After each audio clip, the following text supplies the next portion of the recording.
The second quarterfinal matchup in the losers bracket is upon us, with another powerful battle ahead that will determine who makes it to the second semifinal bracket, which will take place after the main bracket semifinals. Last time we saw a powerhouse battle between Sabrina and Lorelei that showed us that this bracket is not to be underestimated. This tournament does include the top 18 strongest trainers in all of Kanto after all. Today we've got another big matchup as we'll see Misty, the current gym leader of Cerulean City, take on Agatha, a former Elite Four member of the Indigo Plateau. The team previews are ready, so let's see what these trainers are rocking for today's battle. Misty's team has incredible bulk and some good offensive prowess with Starmie and Gyarados. Agatha's gonna have to watch out for both of those two in terms of typing. On the other hand, Agatha has a really well-balanced team with a mix of ghost and poison types, and on paper her Gengar and Crobat are going to be big threats for Misty's team. Both trainers are incredibly strong, and they only got kicked to this bracket by Oak and Red, so we know that they've got a ton of untapped potential. Let's see how this potential plays out in reality as we head to the stadium. Gym Leader versus former Elite Four member Misty of Cerulean City versus Agatha, formerly of the Indigo Plateau. Agatha's going to start off with her Mismagius. Mismagius is a very hyper offense lead from her, whereas Misty's actually going to go in with the Quagsire. Quagsire is a very tank-like or even defensive Pokemon. We're going to have to see how this plays out. Mismagius is going to go with a Nasty Plot, actually. That's going to raise its special attack hugely. We're going to have to see how that Quagsire is able to contend with that. Quagsire going with the Yawn, actually. That is a good play from Misty. Now Mismagius is going to be put to sleep in 2 turns if it does not switch. We're going to have to see if Agatha does decide to, but actually Misty's going to pull the switch into the Milotic. Now Milotic is a very specially defensive Pokemon. Perhaps she anticipates Agatha will not switch, and she didn't. A good play there from Misty. The Shadow Ball now on the Milotic, and it does a little bit less than half damage. Milotic is a very bulky Pokemon and getting some leftovers recovery too. And now the Mismagius is staying asleep, so that is a little bit dangerous for Agatha. Misty can perhaps start getting some momentum here. We're going to have to see what she does decide to go for. On the Mismagius, it's going to be a Scald. She's just trying to get some damage off. Although Mismagius actually does have a surprisingly good special defense of its own, and it is going to tank that Scald relatively well. I guess it all depends how long it stays asleep for. Agatha desperately hoping that the Mismagius will wake up again, but not this turn. Milotic is going to be able to get off another Scald, bringing down Mismagius probably to the red. Yes, to the red. It is going to survive though, and Milotic still racking up some recovery. Will Mismagius be able to wake up though is the question, and it does!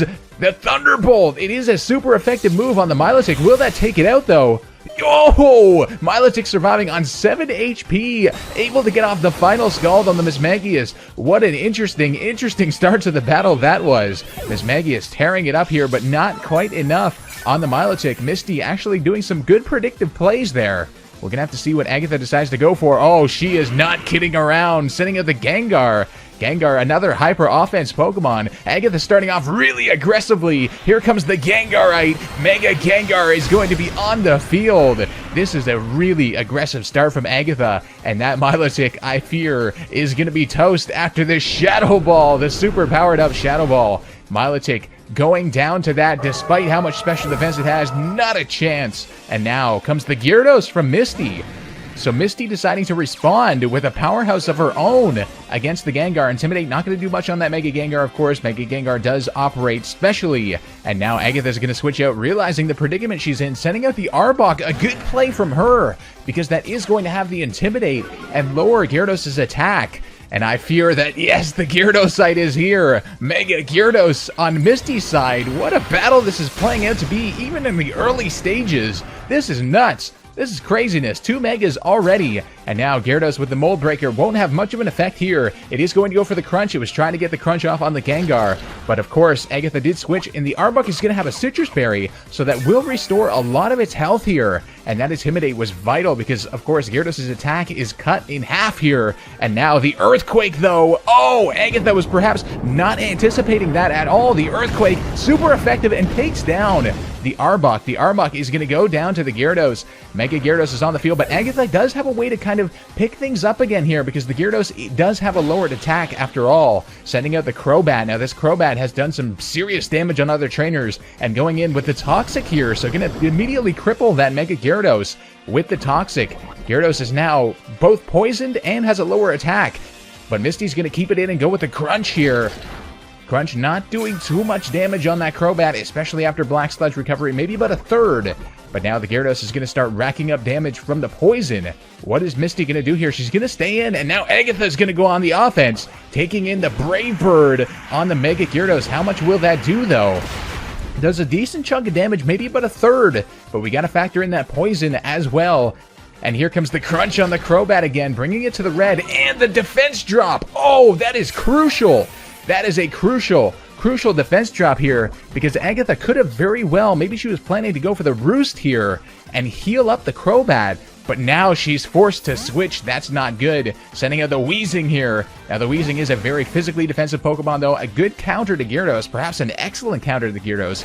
And Gyarados is going to go with the crunch here, and getting the defense drop on the Weezing as well. Are you kidding me? That is insane.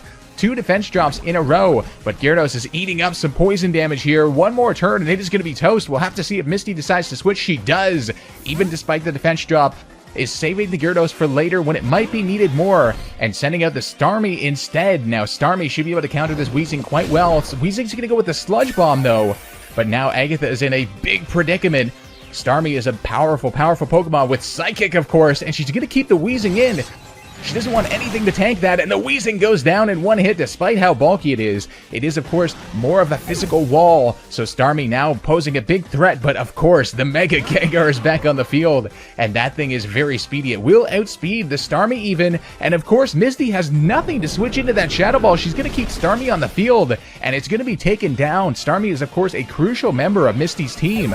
So that is quite surprising, but of course, I guess there's nothing she would have wanted to take 2 Shadow Balls in a row. It would have been a guaranteed KO, so she decides to take the hit and send in Quagsire now. And Agatha's going to switch out, doesn't want to take an Earthquake, going for the Crobat. That is a good prediction there. It won't do any damage, of course. Crobat getting a little bit of recovery too, so a free switch there from Agatha. But Quagsire, of course, if she had kept the Mega Gengar in, that wouldn't have been a good idea to go for Waterfall. So I guess Misty was kind of stuck there. But of course, the Toxic now on the Quagsire. So Quagsire is going to be crippled as well. And Quagsire going with the Yawn again. This Yawn is proving to be quite a useful move, because of course Crobat now has a timer on it in terms of how long it can actually execute some moves. And we'll have to see if Agatha does decide to switch.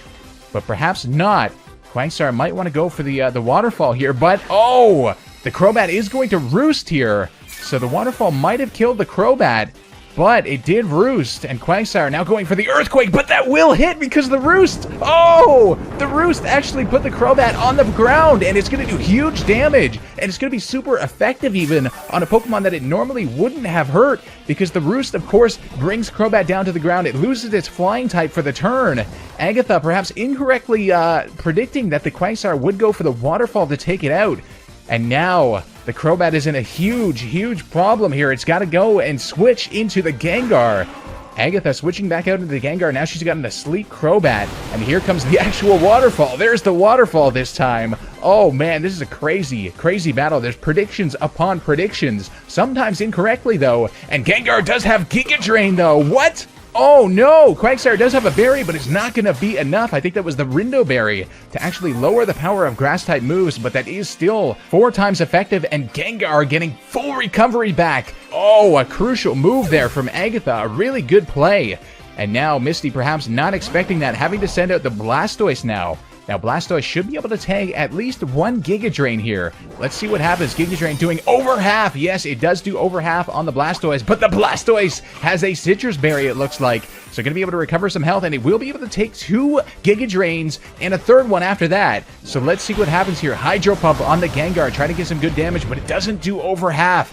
That is unfortunate for the Blastoise. Gengar, of course, going for the Giga Drain again on the Blastoise, getting some recovery back and bringing the Blastoise down to red health, actually. So this is dangerous for Blastoise. Can it get one more Hydro Pump off before it gets taken down? It looks like it will. Hydro Pump should do a good amount of damage on the Gengar. Whoa! All the way into the red. It looked like it did a little bit more that time. Perhaps a high roll. It wasn't a crit.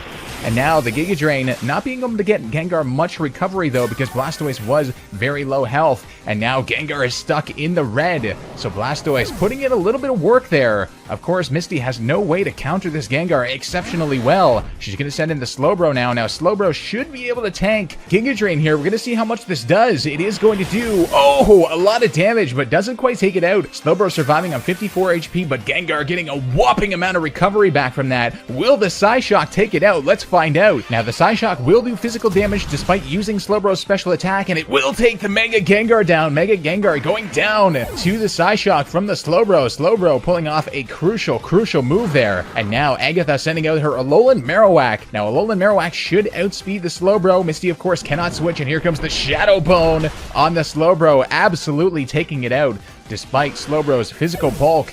And now Misty is forced to switch into her last Pokemon, her Mega Gyarados. Now this is going to be interesting. It will outspeed the Alolan Marowak. Should be able to pull off a crunch, either a Stab Crunch or a Stab Waterfall. Here it comes, the Stab Waterfall on the Marowak. But the Marowak survives, just barely. Going for the Flare Blitz. That should be able to take out the Gyarados, even despite the resistance. Oh, Mega Gyarados going down. The Alolan Marowak pulling it off towards the end with very little health.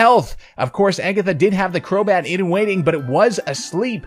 It would have outsped if it did wake up, who knows? But that Alolan Marowak pulling it off towards the end, taking down Misty's stellar Mega Gyarados. That was an insane battle. Lots of predictions, lots of amazing switches there. A really strategic battle, but Agatha ultimately pulling the win off 2-0 over Misty to make it to the semifinals of the losers bracket.